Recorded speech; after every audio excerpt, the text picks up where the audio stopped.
Okey, kita kembali ni kita nak bincang tentang seorang legend lah. Zainal Abidin Hassan. Okey. Dia berada dalam kelas yang tersendiri lah. Okey. Bayangkan, siapa sangka dia dengan Pele satu takuk je. Ya. Zainal Abidin Hassan, kita ambil first kali daripada kacamata Datuk Richard lah yang pernah beraksi bersama Zainal. Datuk.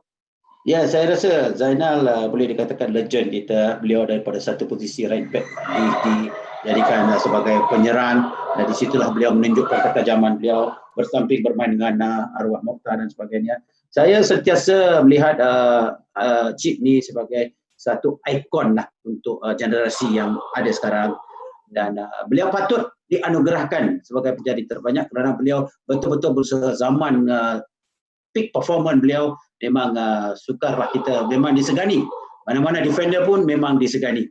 Dan saya percaya beliau harus diberi pengorbanan, dan atas pengorbanan beliau, pengiktirafan ni amat-amat bermakna bukan untuk beliau tapi untuk negara kita, dan apatah lagi kita sebagai rakan-rakan yang rapat dengan Wan, bukan Datuk Richard je. Saya pun pernah beraksi dengan Zainal Abidin Hassan. Ya. Tahun 1997. kita lah. Bersama dengan saya ketika di Selangor. Saya rasa satu penghormatan yang cukup besar. Saya cukup beraksi dengan seorang legend yang masa tu dia dah turun pangkat dah. Dia dah main full back. Awal dulu dia main striker. Bila dah penghujung-penghujung dia main Control the dog, please. Jadi saya cukup kagum sebab masa kita pergi dekat Dubai, orang di sana lebih kenal Zainal Abidin lah. Zainal dia panggil. Saya rasa terkejut lah, saya rasa bangga.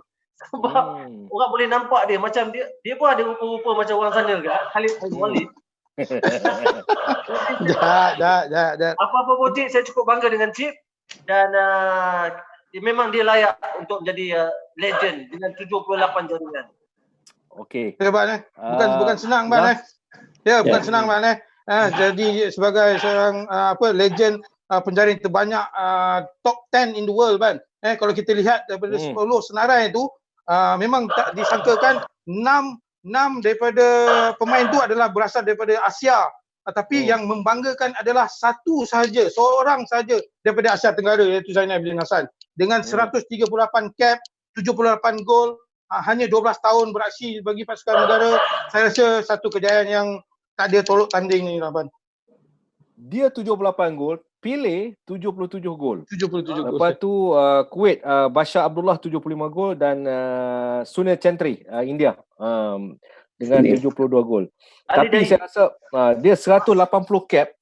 Zainal ni merasai zaman penghujung era 70-an, 80-an. Dia membawa diri dia untuk membimbing 90-an, kemudian dia sekarang sebagai coach. Dia ada semua tu untuk Zainal Abidin Hassan. Betul. Karakter tentang Zainal ni masa dia main defend tu. Ya, sebenarnya pada masa dan ketika tu ramai striker. Bermakna beliau diletakkan di situ, tetapi Frank Lott yang sebenarnya mengenal pasti kelebihan fisiologi beliau dan mempunyai kelebihan dynamics beliau, dan tukar beliau bermain di atas. Daripada situlah tidak ada tolak belakang oleh beliau, dan beliau apatah lagi dia punya twin partner tu, Dollah Saleh. Itu memang berkesan lah kedua-dua ni. Boleh kata Dollah pun legend juga dalam aspek ni. Saya rasa mereka keserasian tu memang ada impak yang besar, dan kita lihat itulah jentera serangan yang boleh saya katakan, berani saya kata adalah jentera serangan yang paling mantap negara dapat produce pada 80-an. Kata-kata yang masih Najib ingat lah. Ya. Najib banyak sejarah dengan dia tu, Ban. Betul. Dalam dan luar padang. Dalam dan luar padang. Tak kisahlah. Chip. Chip pada saya seorang abang yang dialah, siapa tak kenal Zainal Abidin ya. Dan dengan tubuh fizikal dia yang boleh kita katakan international punya level lah Zainal ni. Ya. Ada satu ketika yang saya cukup teringat sampai sekarang adalah ketika kami bermain AFC ya, di Korea Selatan, bertemu dengan pasukan Pohang United. Ya, kami leading 1-0 game tu. Tapi lepas tu Chip dia berlaga dengan striker Korea ni, Chip pensan. Kami tergelak. Badan punya besar macam tu pun pensan juga Chip. Dia kata, bukan pensan lah. Aku jatuh sakit ni. Jadi saya rasa memang tak ada tolok bandingnya. Cerita tak habis tu. Leading 1-0, keputusan lepas tu berapa?